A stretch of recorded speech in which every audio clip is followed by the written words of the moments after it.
Ka chairperson jang National Commission for Women NCW ka Rekha Sharma halor ka jing don jang ki Longkmie hapo ka jela ki bahab ban Shong Marwei na ki daw ka jing sha thambor na lor ki we ki daw ki balong persa ya ki kalau ong baka commission ka don ya ki lat ai jing rap na ka banta ki ni Henry lada ki don pat ki ba Shong Marwei da ka jong kamon ka commission kamla bantuklar Habakran sikilat pathai kubor hakanok paiski jang paratare kun naitung araja arpusau kareka kalau ong baki Longkmie ki bedon hi ya kamon ban Shong Marwei kareka hok jong ki bat ka commission kamla bantuklar Henry lada don ki jing ja ki bapenlong ki bakin Shong Marwei namar ka jing sha thombor lani ki nu ki daw ki belong persa ka commission kala bantuklar bat ban ai jing rap shaki single mothers by choice. If they are by choice, I think there is no need to intervene.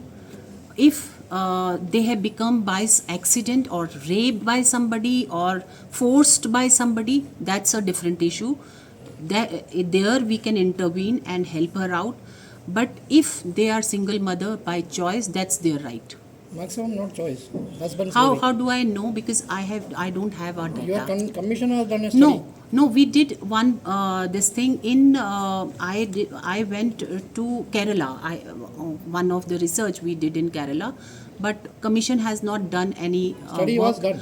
Oh, long back. Not long back. Long back. 2021. No, Yes. long back. Habatin, pej bahagi kishab, kashab plus F. Ka plus F? Hakabam bangibam dunaki eki bate ye kamet. Namar kata habathiru atau kau kamlu ka umpnyang kadut pej ya kashab plus F haka jingsom.